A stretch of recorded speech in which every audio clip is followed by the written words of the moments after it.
প্রিয় সুধী, প্রীতি ও শুভেচ্ছা রইল। গত দুদিন থেকে বাংলাদেশের একটি বিশেষ নিউজকে বাংলাদেশের এক শ্রেণীর জোকার মাওলানারা খুব দম্ভের সহিত তার ইউটিউব পেজে এসে, ফেসবুক পেজে এসে প্রচার করছেন। তো এই খবরটি কি? খবরটি হচ্ছে যে সাম্প্রতিক বাংলাদেশের হাইকোর্ট একটি রিট পিটিশনের নিষ্পত্তি করেছেন। তো নিষ্পত্তি করা এই রিট পিটিশনটা আসলে কি? আপনারা জানেন, বাংলাদেশে 1962 এর আগে মুসলমান পুরুষদের জন্য একাধিক বিয়ে করার ক্ষেত্রে কোনো রকমের রেস্ট্রিকশন ছিল না। অর্থাৎ এক বউ আছে, চাইলে আপনি আরেকটি বিয়ে করে ফেলতে পারতেন। দেশে দেশে ঘুরে ঘুরে যারা বিবাহ পাগল, তারা দেশে দেশে ঘুরে ঘুরে, যারা নারীর লোলুপ, তারা দেশে দেশে ঘুরে ঘুরে একাধিক বিয়ে করতেন। 3টা 4টা 5টাও বিয়ে করত। রংপুরে, ঢাকায়, চিটাগংয়ে, রাজশাহীতে যেখানে যেত সেখানেই একটা বিয়ে করে বসত। তো এই অবস্থা দেখে এই সামরিক শাসক আইয়ুব খুব মর্মাহত হলেন। তিনি তখন 1962 সালের পারিবারিক অধ্যাদেশ নামে একটি অধ্যাদেশ জারি করলেন। সেই অধ্যাদেশে, মুসলিম পারিবারিক অধ্যাদেশ, সেই অধ্যাদেশের সেকশন 6-এ একটি কথা রয়েছে যে কোনো মুসলিম পুরুষ যদি দ্বিতীয় বিয়ে করতে চায়, অর্থাৎ স্ত্রী থাকা অবস্থায় যদি আরেকবার বিয়ে করতে চায়, তাহলে প্রথম স্ত্রীর পারমিশন নিতে হবে। আর প্রথম স্ত্রী যদি পারমিশন না দেয়, সেই ক্ষেত্রে একটি সালিসি কমিশন হবে। সেই সালিসি কাউন্সিল যদি পারমিশন দেয়, তাহলে দ্বিতীয় বিয়ে করা যাবে, তা না হলে করা যাবে না। এখন এই সালিসি কাউন্সিল শুধু স্ত্রীর পারমিশন সালিসি কাউন্সিল নয়। এটা কেন? অর্থাৎ স্ত্রীর পারমিশনকে পাশাপাশি সালিসি কাউন্সিল কেন রাখা হলো? ধরেন, অনেক সময় দেখা গেল সম্পত্তির কারণে, সন্তানের কারণে হাজব্যান্ড এবং ওয়াইফ দুই জায়গায় আছে, কিন্তু স্ত্রী কোনো রকমের পারমিশন দিচ্ছে না, আবার স্বামীর ঘরেও আসতেছে না। সেই ক্ষেত্রে স্বামী বিয়ে করতে পারছে না, তার জীবন মানবেতর যাচ্ছে, তার বাইরের দিক ভিতরের দিক সামলাতে সামলাতে তার ব্যক্তিগত জীবন শেষ হয়ে যাচ্ছে। তো এই রকম অবস্থা একটি বিধান রাখা হয়েছে যে স্বামী যদি স্ত্রীর কাছ থেকে পারমিশনটি নিতে না পারেন, অর্থাৎ স্ত্রী যদি স্বামীর কথায় আলোচনায় যদি সন্তুষ্ট হয়ে তাকে দ্বিতীয় বিয়ে করার পরামর্শ পারমিশন না দেয়, তাইলে সেখানে একটি সালিসি কাউন্সিল হবে। তো সালিসি কাউন্সিলে স্বামীর পক্ষে একজন, স্ত্রীর পক্ষে একজন, দুইজন মানুষ থাকবে অন্তত পক্ষে। তারা দুইজনে আলাপ আলোচনার ভিত্তিতে যদি এই মতে একমত হয় যে স্ত্রী আর ফেরার সম্ভাবনা নেই, স্ত্রী তালাক চায় না কিন্তু স্বামীর ঘরেও ফিরতে চায় না, অথবা স্ত্রী শারীরিক মানসিকভাবে পর্যদস্ত, অসুস্থ অথবা অক্ষম, এই রকম অবস্থায় স্বামী স্ত্রীর কাছ থেকে পারমিশন না পেলেও ওই সালিসি কাউন্সিলের মাধ্যমে সেই পারমিশন নিয়ে দ্বিতীয় বিয়েটি করতে পারতেন। তো বাংলাদেশ স্বাধীন হয়ে গেল 1971 সালে। 1971 সালে স্বাধীন হওয়ার পর সেই বিধানটি কিন্তু বাদ দেওয়া হয়নি। অর্থাৎ যে স্ত্রীর পারমিশন ব্যতিরেকে স্বামী দ্বিতীয় বিয়ে করতে পারবে, এই রকম বিধানটিকে অ্যাকসেপ্ট করা হলো বাংলাদেশে 1974 সালের একটি আইনের মাধ্যমে। 1974 সালের মুসলিম পারিবারিক আইন। সেই আইনে, অধ্যাদেশে সরকার যেটা করলো যে পাকিস্তানে আইয়ুব সরকারের যে ফরমানটি ছিল, অর্থাৎ যে অর্ডিন্যান্সটি ছিল, সেই অর্ডিন্যান্সের এই পার্টিকুলার অংশটি বাংলাদেশের আইনে অ্যাডাপ্ট করে নিল। শুধু এটি না, এখানে আরও একটা বিষয় আছে। এটার সাথে আরও 2টা বিষয় আছে খুব গুরুত্বপূর্ণ। একটা বিষয় হচ্ছে যে স্ত্রীকে যদি তালাক দিতে হয়, তাহলে আপনি চেয়ারম্যান বরাবরে একটি নোটিশ দিতে হবে। সেই নোটিশ দেওয়ার পর 3 মাসের মধ্যে চেয়ারম্যান চেষ্টা করবে স্বামী এবং স্ত্রীর মধ্যে সম্পর্কটা আবার জোড়া দেওয়া যায় কিনা, পুনঃস্থাপন করা যায় কিনা। 3 মাসের মধ্যে যদি চেয়ারম্যান অসমর্থ হন, তাহলে এই তালাকটি কার্যকর হবে। অর্থাৎ চেয়ারম্যানের কাছে নোটিশ না দিয়ে যদি কোনো তালাক দেওয়া হয়, সেই তালাকটি বৈধ তালাক হিসেবে গণ্য হবে না। অর্থাৎ আপনি মাঠে গরু অন্য লোকের দান খেয়ে ফেলছে, তার কথা শুনে এসে বউকে তালাক দিয়ে ফেললেন, ছেলে বাজারে হাঁস বিক্রি করে ফেলছে, বউকে এসে তালাক দিয়ে ফেললেন। এইরকম অবস্থা থেকে পরিত্রাণের জন্য, নারীদেরকে সুরক্ষা দেওয়ার জন্য এই আইনটি করা হয়েছে যে একটি ইউনিয়ন পরিষদে বা পৌরসভায় নোটিশ না দিয়ে ৩ মাস অতিক্রান্ত, ৯০ দিন অতিক্রান্ত না হলে হাজব্যান্ড তালাক দিতে পারবে না। তৃতীয় আরও একটি বিষয় এই অর্ডিন্যান্সের মাধ্যমে নিয়ে আসা হয়েছিল, সেটা হচ্ছে doctrine of representation. Doctrine of রিপ্রেজেন্টেশনটা মানে হচ্ছে কোনো ব্যক্তির, কোনো একটা শিশুর বাবা যদি তার দাদার আগে মারা যেত, তাহলে দাদার সম্পত্তিতে পিতার অংশটি তিনি আর পেতেন না। এই 1962-তে এই মুসলিম পারিবারিক আইনে এই আইয়ুব খান কি বললেন, যে দাদার আগে যদি বাবা মারা যায় আর যদি কোনো সন্তান যদি ওই ভদ্রলোকের থাকে, অর্থাৎ যে যারা ভিকটিম, তারা বাবার রিপ্রেজেন্টেশন, অর্থাৎ বাবা বেঁচে থাকলে যে সম্পত্তিটা পেত, নাতিরা সেই সম্পত্তির অধিকারী হবেন। তাহলে ব্যাপারটা বোঝেন, এখানে 3টা বিষয় আসছে। একটা বিষয় হলো স্বামী দ্বিতীয় স্ত্রী গ্রহণ করতে চাইলে স্ত্রীর অনুমোদন অথবা সালিসি কাউন্সিলের অনুমোদন লাগবে। দ্বিতীয়ত, স্ত্রীকে তালাক দিতে গেলে স্বামীকে 3 মাস আগে নোটিশ দিতে হবে। তৃতীয়ত, মুসলিম পারিবারিক আইনে, ইসলামিক আইনে দাদার আগে যদি বাবা মারা যায়, নাতিরা যে সম্পদ পেত না, সেখানে নাতিদেরকে বাবার সমপরিমাণে অধিকার দেওয়া হয়েছে, যেটাকে বলা হয়েছে ডক্ট্রিন অফ রিপ্রেজেন্টেশন, বাংলায় বলে প্রতিনিধিত্বের নিয়ম, অর্থাৎ বাবার প্রতিনিধিত্ব করবে নাতিরা।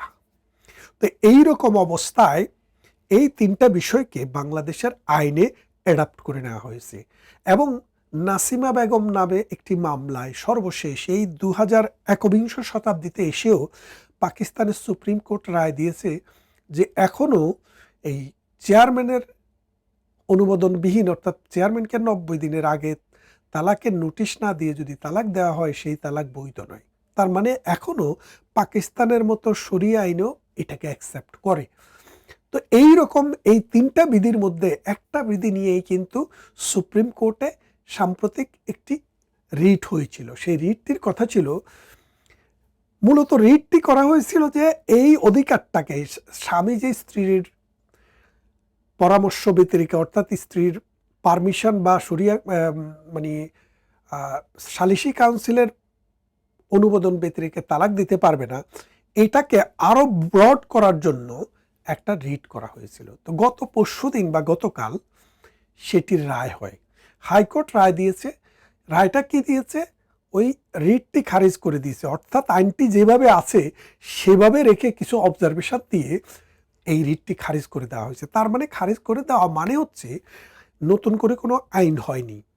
আগে যে রুল ছিল, অর্থাৎ কোনো স্বামী দ্বিতীয় বিয়ে করতে গেলে স্ত্রীর পারমিশন নিতে হবে অথবা সালিসি কাউন্সিলের পারমিশন নিতে হবে, সেটা আগে যা ছিল এখনও তাই আছে। তো বাংলাদেশে পত্রিকায় এখন নিউজ যারা করে, তাদের একটা বিশাল অংশ সাংবাদিক নয়, সাংঘাতিক। এই সাংঘাতিকেরা রায়টি না পড়ে, রায়টি না বোঝে, এবং ওই যে ডক্ট্রিন অফ এই রিপ্রেজেন্টেশন বা মানে পারিবারিক আইনের 6 ধারাকে না বুঝে নিজেদের মতো একটি নিউজ করে ফেলছেন বেশ কয়েকটি পত্রিকায়। তাদের নিউজ হচ্ছে যে স্ত্রীর অনুমোদন ব্যতিরেকেই দ্বিতীয় বিয়ে সম্ভব। এই কথা শোনার পর আফসারি নামে একজন হুজুর, নোয়াখালীতে বাড়ি, কুমিল্লার নাঙ্গলকোটের বাঙ্গুরডা মাদ্রাসার প্রভাষক বা আরও বড় কিছু, যেটা আমার গ্রামেরই পাশে, তিনি সেই মাদ্রাসার শিক্ষক। তিনি আসলে কি হুজুর নাকি জোকার, মাঝে মাঝে এই জিনিসটা নিয়ে আমি কিন্তু খুব একটা চিন্তার মধ্যে থাকি। তো আমি দেখি যে তার একটা বক্তৃতার ভিতরে জোকারি যে পরিমাণে থাকে, ইসলামী দর্শন, ইসলামী চেতনা সেটা কিন্তু সেই পরিমাণে থাকে না। তিনি বললেন যে মহানবীর বহু বিবাহের যে ট্রেডিশন, সেই ট্রেডিশনকে সুপ্রিম কোর্ট মুক্ত করে দিয়েছে, আলহামদুলিল্লাহ। ওনার কাপড় চোপড়ও নষ্ট হয়ে গেছিল কিনা এই আনন্দে আমি সেটা জানি না, তবে জানার কিন্তু আগ্রহটা কিন্তু আছে। আমি সময় পেলে, সুযোগ পেলে ওনাকে সেটা জিজ্ঞাসা করব। আচ্ছা, এখন প্রশ্ন হচ্ছে, সুপ্রিম কোর্ট, হাইকোর্ট যদি এই বিধানটা রহিত করে দেয়, হুজুররা এত আনন্দ পায় কেন? হুজুরদেরও তো আনন্দের কারণ কি?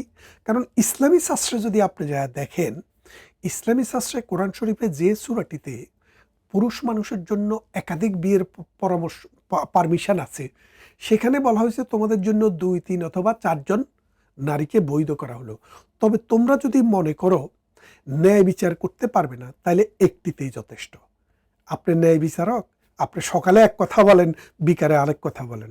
আজকে আওয়ামী লীগের বিরুদ্ধে বলেন, বিএনপির পক্ষে বলেন, কালকে বিএনপির পক্ষে আওয়ামী লীগের বিরুদ্ধে বলেন।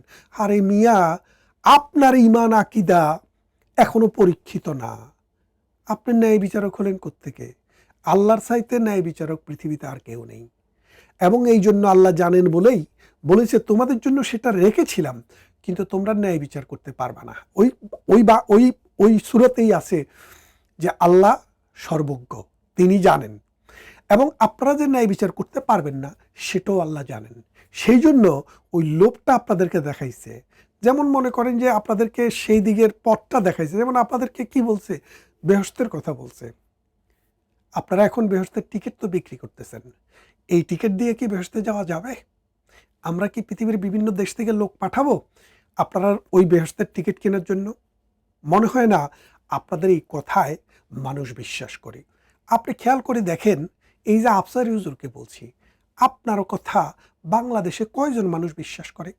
আমরা ছোটবেলা থেকে শুনতাম যে মহরম, রবিউল আউয়াল অথবা রমজান, ঈদের, রমজানের ঈদ, কুরবানির ঈদ, এগুলা ধর্মীয় ভাব গাম্ভীর্যের সাথে পালন করা হয়েছে পৃথিবীর নানান দেশে। খেয়াল করে দেখেন শব্দটা, ধর্মীয় ভাব গাম্ভীর্য। মহানবীর সারা জীবন যদি আপনি খোঁজ করে দেখেন, তিনি যখন কোনো বক্তৃতা দিতেন, তিনি যখন জনসমক্ষে কথা বলতেন, তিনি হাসতেন না, তিনি কাঁদতেনও না, তিনি খুব ভাব গাম্ভীর্যের সহিত, আদবের সহিত মানুষের কাছে তার বক্তৃতা দিতেন। আপনি মহানবীর জীবন নিয়ে যেসব সিরাত গ্রন্থ রচিত হয়েছে, তাবারি, ইবনে ইসাক, এই দুইজন হচ্ছে মহানবীর একজন, মহানবীর মৃত্যুর 100 বছরের মধ্যে আরেকজন 200 বছরের মধ্যে তার বইটি লিখেছে। আল তাবারি, ইবনে ইসাক, এই দুইজনের বইটা টপ টু বটম পড়ে দেখেন, আপনি দেখবেন পরবর্তীতে তো এটার অনেক মডিফিকেশন হচ্ছে, যার যার মতো মনে হয়েছে সেরকম করে সিরাত গ্রন্থ রচনা করছে। কিন্তু ওই দুটি বুক পৃথিবীতে এখনো খুবই গুরুত্বের সহিত বিচার করা হয়। সেই দুইটি বই যদি পড়েন, মহানবীর জীবদ্দশায় মহানবী যেসব বক্তৃতা দিতেন, কথা বলতেন, আচরণ করতেন, তিনি ধর্মীয় বা গাম্ভীর্য যে শব্দটি, সেটাকে সংরক্ষণ করেই করতেন। তিনিও হাসতেন, তিনিও কাঁদতেন, তিনিও মজা করতেন, কিন্তু সেটা এই মজলিসে বসে এই ইসলামের জলসায় করতেন না।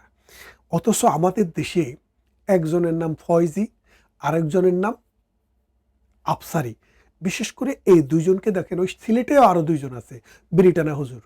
এদেরকে যদি আপনি দেখেন, আপনি অবাক হয়ে যাবেন, এটা কি বাংলা সিনেমাতে একটা অপ্রয়োজনীয় একটা বিষয় রাখা হতো। সব আগের বাংলা সিনেমা বা এখনেরও বাংলা সিনেমা, শুধুমাত্র আর্ট ফিল্মগুলো বাদ দিলে যে বাংলা সিনেমার মধ্যে দিলদারের মতো একটা ক্যারেক্টার রাখা হতো, ইন্ডিয়াতে জনি লিভার, এরকম একটা ক্যারেক্টার রাখা হতো, মাঝে মাঝে মানুষকে হাসাইতো। এই সিনেমার গল্প দেখতে দেখতে মানুষ একটু বোর হয়ে যাইতো, তাদেরকে হাসানোর জন্য একটা চরিত্র রাখা হতো। এই চরিত্রটি এখন ওয়াজের ভিতরে চলে এসছে। কাকে অনুকরণ করে? ওই বাংলা সিনেমাকে, ওই হিন্দি সিনেমাকে অনুকরণ করে, মিস্টার বিনকে অনুকরণ করে আমাদের ওয়াজের ভিতরে ধর্মী ভাব গাম্ভীর্যের পরিবর্তে এখন চলে এসছে কৌতুক এবং হাস্যরস। তারা যে পরিমাণে কৌতুক এবং হাস্যরস করে, আমরা মৌলানাকে বলতে শুনি যে আমি মানুষও ছোট, আমার জিনিসও ছোট। খেয়াল করে দেখেন, এই যে তার জিনিস বড় নাকি ছোট, এটা জানার জন্য কিন্তু মানুষ ওয়াজে আসেনি, মানুষ ইসলাম জানতে এসছে। তো এইরকমভাবে এইসব বর্ণনা দিতে গেলে শত শত বর্ণনা দেওয়া যাবে। কিন্তু ভাইরা, আপনাদের কাছে আমি যে খবরটি পৌঁছিয়ে দিতে চাই, যে বাংলাদেশের হাইকোর্টে যে রায়টি দিয়েছে, ওই মোল্লাদের কথা, এই আধা শিক্ষিত লোকদের কথা, সব মোল্লা না, বহু মোল্লা মাওলানা আছে যাদের জ্ঞান বুদ্ধি গরিমা ইসলাম সম্পর্কে অনেক ভালো আছে, কিন্তু এই আফসারিদের মতো চটুল কথাবার্তা বলে, কৌতুক করে যারা কথাবার্তা বলে, তাদের এইসব কৌতুকে ইসলামের গাম্ভীর্য থেকে দূরে যাবেন না। এবং মনে রাখেন, এখনো আপনি বিয়ে যদি দ্বিতীয়টি করতে হয়, স্ত্রী বেঁচে থাকলে তার অনুমোদন লাগবে, অথবা আপনার কাউন্সিলের অনুমোদন লাগবে। কি কাউন্সিল? সালিশি কাউন্সিলের। তা না হলে আপনার 1 বছর পর্যন্ত জেল হতে পারে, 10,000 টাকা পর্যন্ত জরিমানাও হতে পারে। এবং আগের স্ত্রীর যদি 5 লাখ 10 লাখ দেনমোহর বাকি থাকে, সেটাও সাথে সাথে পরিশোধ করার প্রয়োজন হবে। তাই চাঁদ দেখে হাসলে হবে না, রোজা অনেক কষ্ট।